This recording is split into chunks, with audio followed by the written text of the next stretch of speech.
It's Maribel Blue with a new Maribel Blue Unfiltered. Of course, we're talking about reality TV, and of course, we're talking about the Real Housewives of Beverly Hills. Now, I just want to backtrack before I get started. Let me just say welcome to my channel. Now, I said that I was going to do the Shaws of Sunset, and as I was editing back, I just felt again, the video was all over the place. So I actually wrote a blog. So by the time this video is edited and up, you will be able to see that blog on the Shaws of Sunset reunion. I just couldn't do the video. I don't know why. I don't know what was going on. I had a lot of sarcastic things to say, but it just didn't work out the way I guess I envisioned it in my mind. So, with all that being said, once again, welcome to my channel. Don't forget to subscribe, like, and hit that bell notification so that you will get notified of when my next video goes up and then you won't miss anything. So, we definitely have to get into what happened at the reunions 1 and 2. I deliberately not do a video for reunion 1 because I knew the drama was going to filter into probably 2 and 3, which I got a chance to watch last night. And let me tell you something. Erica definitely came with guns blazing, so to speak. It's a term, it's not a real thing in case anybody gets confused as to what does that mean. Kind of the same thing we're going to talk about in a little bit with Dorit and that passive I wrote it down. Damn, I wrote it down. Passive, not passive aggressive. She used another word which I actually looked up, but I'll get into that in a minute. So let's get started. Okay. Andy came with lots of questions, and I like the way they did the promos of, well, did you cheat on your husband? What did you say when you asked him to get a divorce? Did you know anything about the money? And like her reactions. And then, of course, you have Lisa Renna. She just does these great faces like, poor Erica. Like, how can something like this happen to my best friend in the whole world? The woman I idolize that's just sitting here and being victimized. One of the questions that Andy asked, why didn't you leave when he found out he was cheating on you? How long was he unfaithful? And she said, years. When he had asked her, why didn't you leave? She was like, well, where was I going to go? Yeah, like really, where was she going to go? She was living very well. The thing that got me, okay, because I really, really want to do this in order, but I have to say, the thing that got me when he was talking about her paycheck, well, I know what you make. It just reminds me how much of an idiot Andy Cohen is. I know that Andy has his fans. I get it because I used to watch What Happens Live when I guess he was a little more humble. Now that he has all of these celebrities coming on his show, he thinks that he's all that in a bag of chips. And for me, I look at it as this is a man who preys on these women and whatever misery they have going on. And he just preys on all of that. I mean, look at his face. And I'm doing this now, but I'm going to be inserting clips in here. But look at his face. The smile, that maniacal grin that he puts when he looks at the women up and down and he's asking them a question, which chances are, I have to say, 99% of the time, he knows the answer. So it's not even a question where he doesn't know the answer. He knows the answer. He's basically doing it to entertain us. So I have to give him a little kudos for that. But on the flip side of it, it's like, really, you like to prey on all of this stuff. I guess I'm no better because I'm doing the same thing too. So let me shut up. when Andy was asking Erika about her relationship, because of course they played back all of these videos on how everything, she was talking about how everything was great, everything was fine, he's doing great, blah, blah, blah, blah. And then, like, weeks later, she's sending out these text messages, I guess, to Lisa Renna, of course, because that's her best bud, Kyle, and I think Dorit. Listen, I filed for divorce. I left, and this is what it is. What's going on? Of course, it's shocking. It's shocking when you're in a relationship, or no, I shouldn't say that. You know what? And I'm going to use me as an example because this is always the greatest examples of all time of my life when I was with a guy that I call shit show. And literally he is, or was, because he's not in my life anymore. He was a shit show and a half. I mean, talk about, I'm not going to get into it. But anyway, what I did was I was telling people how everything was great. I was in love. This is the man of my dreams and all of this stuff. I didn't want anybody to know the truth about what a disaster I had put myself in. And how was I going to get out of this shit? And I think Erica may have thought in that ways of, what did I get myself into? But then you're looking at this glamorous house, you have maids and butlers, and you're giving your paycheck uh, to a person that you have. Is he like managing your money? Like, what's going on here? Why aren't you taking your own money for yourself? This is the part that I don't understand. So you're living this quote unquote glamorous life, and right, where were you going to go? Because you're busy handing over your money. It defeats the purpose of who she represents herself to be as this very powerful, confident woman, very domineering. I mean, clearly she's not domineering. She can wear all the latex that she wants. It means nothing. I looked at it in that same concept of, I was in this disaster for like a year and a half. And it's just like, how am I going to get out of this? Yes, I told my friends one thing because I was ashamed. And if this is the way Erica was feeling, that's the only thing I could chalk it up to.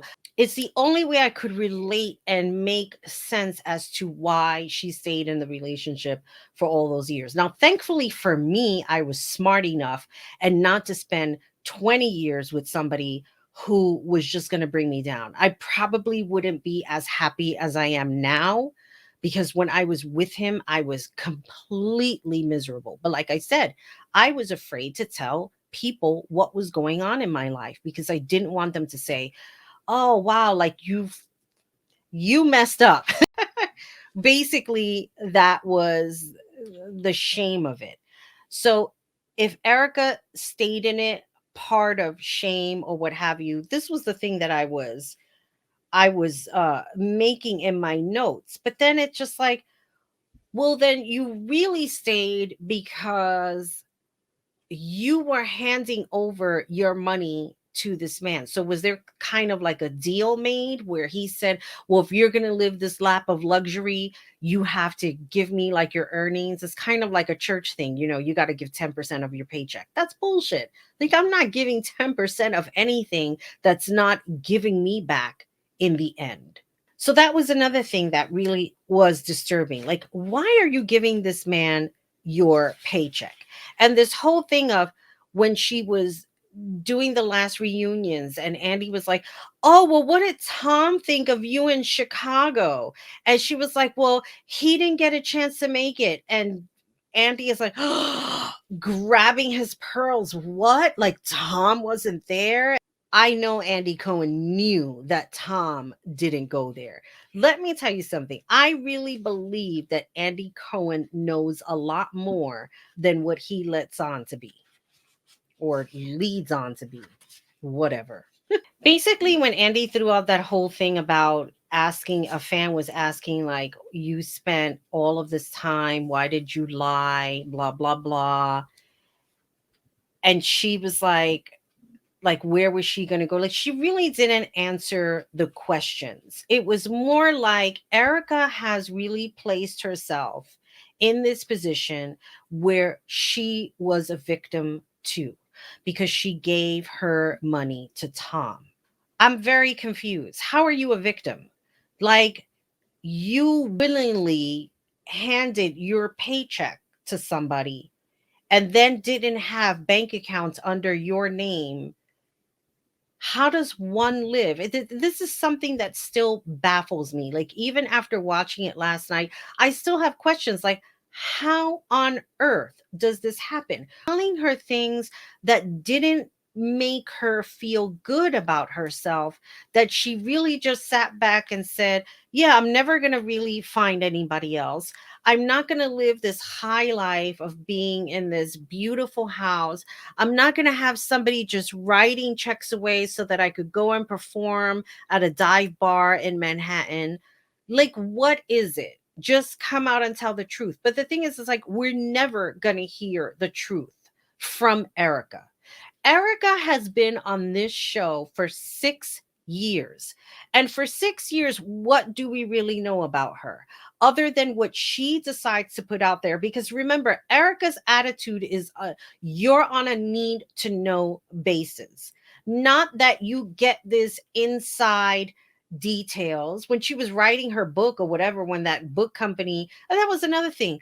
I didn't even hear good reviews about the book. I did not buy the book. I was not going to be supportive of the book because it almost feels like if somebody has like a little bit of whatever it is that they're giving away, you have Simon and Schuster talking about, let's approach them and write a book. But that's the thing, is that I feel like a lot of these marketing companies and these book companies, they want to monetize on somebody that that's just a bullshit artist. Look at that book that dude wrote, and Oprah called him out on all the a million pieces or something like that. It was a beautiful title, and I now I forget what the title is, but I'll put it like on the link. I'll probably just like have it run across a million little pieces or something like that. And this guy wrote a book about being a drug addict or like being in jail and all of this stuff, and none of that shit happened. And it's kind of like, why would you do that? Yes, for the money, whatever, but there has to be something going on in your life that you should write about that's inspirational instead of creating this persona that doesn't exist. And this is what Erica reminds me of. She created a person that doesn't exist. She created something for television. And then when the shit hit the fan, what was she going to do next? Where was she going to go? What was she going to do? Because she could no longer hide the fact that she was in this loveless relationship and this 60-year-old man like fooling around with other women. I mean, come on.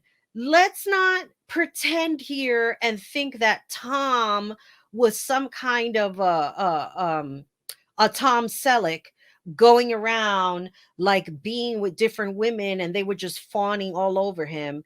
Let's just use our imagination without me saying explicitly why Tom was getting these women. You got it? And then the other thing, so I write over here her response, okay, because I still feel that even this is not a good response. Her response is, all marriages are complex. Yes, true, but complex to a point. Like, I don't understand. I think I'll always be confused about this. My other note was talking about, like, from my own experience, right, with shit show. So you think to yourself, you have these good moments, and it's just a moment because it really literally lasts for like maybe a minute, maybe less than that. Okay. You have these good moments, but they can't outweigh the more horrible things that are going on around you. Think about what she said at the end while the season was going on, how she had to go to therapy and then she's on medication and she felt very, very alone. Who knows? Maybe after 21 years, she just reached her breaking point and said, you know what? I can't do this shit anymore. I don't feel good about myself. I don't feel good about this relationship. I don't feel loved. Maybe in the beginning it was great because that money can buy you the temporary happiness that you're looking for. But maybe she just turned around and said, you know what? This is not everything that it's cut out to be. And I can't do this. It's really taking a toll on my mental health. In that regard, yes, I can understand if that's what she had come out and said in person. If she had just come out and said, it was taking a mental toll on me to be in this relationship and to have somebody treat me like I was just a side piece existing in this big house. Some women can do it. Some women can be in those loveless marriages and not care because you know what? They're living large, they got money, their husband is taking care of them, they have an arrangement, whatever it is. It doesn't matter what the situation is. It matters when it starts to take a personal toll on you. And for me, in the shit show that I was in, I wasn't even getting money out of it either. It was just one mess after another.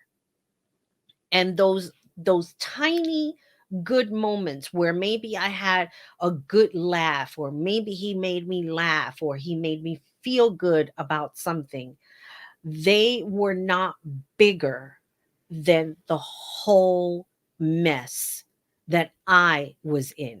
And it came to a point where the bigger part outweighed those teeny tiny moments. And I said, I'm out, or you got to get out, basically. And I don't know if Erica looked at it that way. Did she feel like she was in danger or something like that? I don't think so. I don't think she was in danger. I just think that the pleasures started to outweigh what she was feeling emotionally. So the whole complexity thing, I wasn't buying it. To like I said, to a point. Yes, relationships are complex. I get that. But the the complexity of it, no. Like you just don't say, well, you know, we were doing so great up until 3 years ago. And then now you're going to sit there and say, well, I was giving him my whole paycheck and I was left with nothing, so I'm a victim too. No, you're not. I'm sorry. You are not a victim. When you are knowingly doing something, you are not a victim. Now, if the circumstances were that I don't want to say making a threat, but let's just say that he was alluding to the lines of maybe he was holding something over her.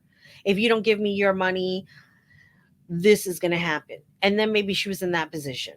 But she never said that she was. So again, who knows? Who knows what's going on? I'm done with this subject. I need to move on.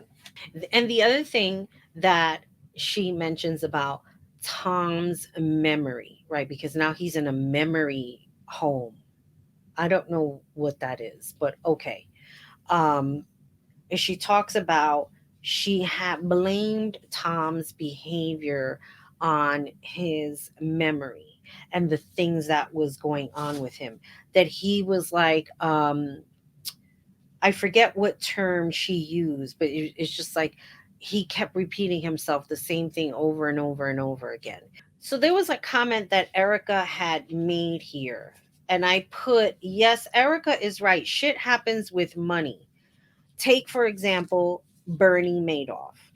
Now, if you don't know who Bernie Madoff is, I suggest that you Google him because he died, I think, earlier this year. He died not too long ago. But Bernie Madoff ran the biggest Ponzi scheme ever. Um, and there are still people to this day who have not gotten their money back that invested in all of these faux stocks. And it just came to a point. that he couldn't rob Peter to pay Paul anymore. And that's a term, it's not people, just in case you didn't know. And he screwed himself where he was found out. Now, a lot of things happen as a result of that. I think one of his sons killed himself. I think the other one died of cancer. I'm not quite sure. Um, the wife really doesn't have any friends anymore. Now, granted, in that situation, his sons did not know what was going on. Apparently, in the lipstick building, um, it's a building in lower Manhattan, not in lower Manhattan, in Midtown Manhattan. Um, he had a floor that nobody was allowed to go to. And apparently, this was the floor that became the evidence floor of everything that was going on in that situation. So, do I believe that Bernie Madoff's wife didn't know what was going on? Yeah, because it's just that's like a big cover up to do. Maybe she just felt like her husband was this fabulous stockbroker and he was just making money upon money and she didn't have anything to worry about. Do I believe that some women can be absolutely oblivious? Yes. Some of them will just turn a blind eye and say, um, I don't care. Like, I don't care to know how he's making his money, just as long as I'm taken care of and he has me on the insurance policy. That's all that matters to me. In this situation, in my own personal opinion, I don't believe that Erica had sat there and was clueless. You're giving the man your money. Are you kidding me? How could you not know that something shitty was going on? Mm-mm. Let that be the day that I'm making a shitload of money and I'm turning that money over to a man, not me. Now let's talk about uh Dorit.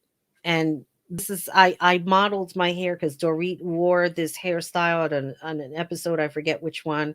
So this is a Dorit hairstyle that I'm wearing here.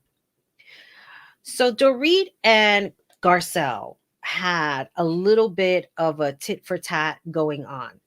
And I have to say, yes, while Dorit never finishes her point because she's always screaming, let me finish. Garcelle was offended by a comment that Dorit made about how her children are always around like Latin people, brown people, black people, and all this stuff. I think that people in their sensitive minds get very offended on how people come across. And I understand that. Um, I do something part time, and the things that come out of people's mouths is just completely amazing. I live in the state of Arizona, and the commercials that they play are simply amazing and not in a good way. It's like people just don't have any shame when it comes towards their racist attitudes. It's just really, really repulsive. And I laugh because it's just the ignorance is so rampant. Now, that's not to say that Dorit is a racist. I don't believe that any of these women are racist in any way, shape, or form. What I do think is that sometimes when people are speaking, things may not come across in a fashionable way. Dorit coming off like the things that she said and then Garcelle taking it as offensive, I would think, okay, and just hear me out for a minute. I think that Garcelle just already has a complex about herself, about being Haitian, about being a woman, and about being a Black woman. So she's already putting that out there and she's already got her guards up. And when Dorit makes a comment, like she said before, about how she has all of these different staffs of color, and Garcelle took it personal, it's kind of like, well, is that because that's the only thing you can hire? I'm not sure why Garcelle has to take that to heart. And when Garcelle was like, well, I was very offended. I was this, I was that. Okay, Garcelle, now move past it and try to find comfortability with yourself. What did Dorit mean by passively provocative? Like, I didn't understand that. Why is she using the word provocative for? So I looked it up. Okay. The dictionary definition means causing annoyance, anger, or another strong reaction, actually deliberately. So the word passive means accepting or allowing what happens to what others do without an active response or resistance. So in other words, it sounds like she's saying, well, in the passive sense, that Garcelle or reacting to certain things that maybe Dorit is doing, but then the provocative part, right, is that she's doing things to Dorit to annoy her and anger her, which are the jabs. So in other words, when at first she was saying it, I had tweeted it, I was like, well, what the hell does that mean? And now, like, looking up the meanings and thinking about it, I'm like, okay, yeah, I got to give you a point, Dorit. It makes sense of what you feel Garcelle is doing to you. Because when the event is actually happening, she's not doing anything about it. But then a couple of days later, when Garcelle is annoyed about something that Dorit did, then she goes and she starts throwing jabs. Then that is to make Dorit annoyed or angry, which is what happens. I mean, look at the way she screamed out, "Let me finish, Garcelle!" And then they took a commercial break. All in all, I am really enjoying this reunion. It's 4 parts. I guess they needed 4 more episodes to get everything out in the open of what's going on. Another question that Andy asked was, why doesn't she quit? Why doesn't Erika quit? And she was like, well, why do I have to quit? She doesn't have to quit because now she can actually take this paycheck and put it in her bank account. But I think she can't even do that because they're busy taking her money. So she's going to have to find other means of how she can cash in on her own money. So that's basically it. I don't have much more to give other than it's complex. And I still don't believe that Erika did not know anything that was going on. Anybody who's giving their paycheck to a man, there is something not right with that. Once again, don't forget to subscribe to my channel, hit the like button, hit that bell button notification, leave me your comments down below. I want to hear a conversation. I want to hear, what are your thoughts? What do you think about this whole situation? Did she know everything that was going on? Was her relationship complex? What is going through your head? I would like to know. So with all that being said, this is Maribel Blue signing off. Always remember, be good to yourself, be good to each other, and most importantly, take care of you. Bye, everybody.